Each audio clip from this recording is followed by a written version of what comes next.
Hello friends, welcome back to the new video. In this video guys, I will show you guys how can you reset your Bluetooth setting in your Vivo phone. Guys, you want to reset, so guys you can reset it. And guys, now let's see guys how to reset guys your Bluetooth setting in your Vivo phone. Suppose guys when you use your Bluetooth it's not good properly, guys you have problem in your Bluetooth settings. So guys don't worry guys, in this video guys I will show you how can you solve your Bluetooth problem.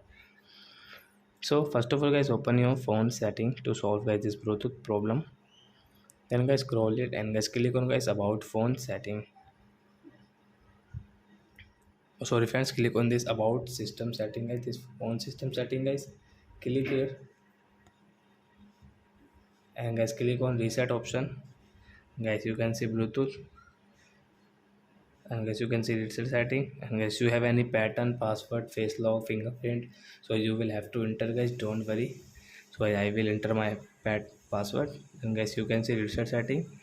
So I reset, so a Bluetooth setting will reset in your phone, and guys now you can use your Bluetooth setting without any problem. After that guys you have any another problem and like different type of problem you in your Vivo phone, so guys you can ask me in comment section guys, and guys take a screenshot of your problems phone setting guys, and guys then I will check, then guys I will show you, and guys I will help you. Okay friends, bye bye friends, thanks for watching. Before going, please go and like my video, subscribe my channel. Bye bye friends.